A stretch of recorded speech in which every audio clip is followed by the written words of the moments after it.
हाय, नमस्कार. नमस्कार सगळ्यांना.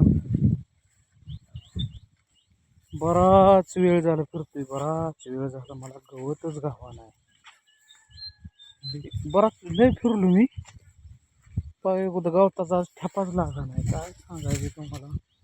आज धुलीवंदन असल्यामुळं हॉटेल पण बंद आहे. हॉटेलवर जायचं होतं, आता आपण हॉटेलवर जायला चालू केले. रविभाऊ म्हणला येणार ना,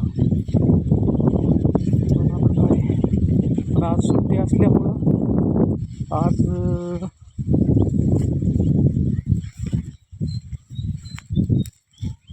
काय कुठं ठेपाच लागला नाही. काय हरभरा केलाय, इकडं हा ऊस आहे. काय कुठं काय गवताचा ठेपाच लागला नाही. लय अवघड झालंय बाबा. हिंडले आज प्रत्येक ठिकाणी ऊस बांधल्यात, खोडं पडल्यात, कुणी अवजार फिरवले, कुणी औषध मारले. काय काय लाग भानगडी. शेतकऱ्यांना तरी काय म्हणायचं, तणामुळं पीक पण येत नाही, त्यामुळे त्यांना ती मशागत करावीच लागते. आपल्या शेरडांसाठी ती काय त्यांचं एवढं मोठं पीक जळून देते का, तेव्हा खराब होऊन देते का. अवघड आहे. म्हणून म्हणता मित्रांनो, कसं काय ऊन वाढायला लागले. आता बरं चांगला आला, गाडी लावली तिकडे इकडं चालत आलो. बघितलं आहे का कुठं काय, तर काय कुठं नाही.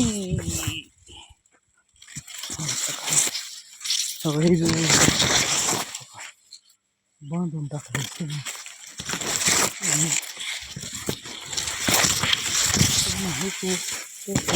नव्हतं काय करायचं.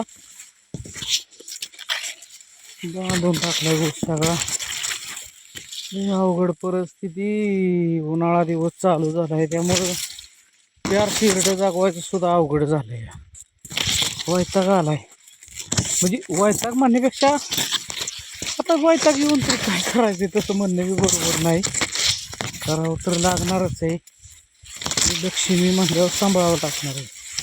बघा हे 2 ऊसाच्या मधला रस्ता आहे का. इकडं काय गावते का, दिसतंय का बघतो. मधल्या बांधा फिंदाला असलं तर काढायचं.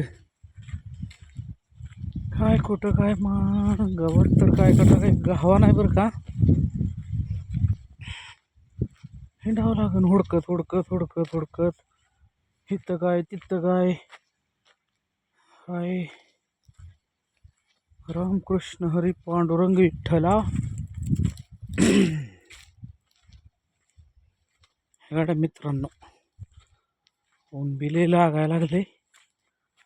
मला ते दुसरीकडे बघावं कुठेतरी, हे का नाही. असो,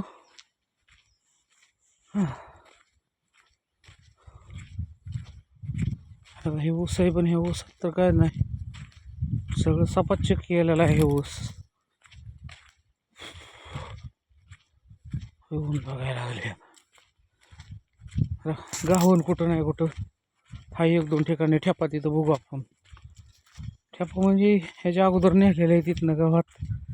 काय थोडंफार येलतार फिलतार उद्याच्या दिवस जाईन एवढं न्यावं लागणार आहे.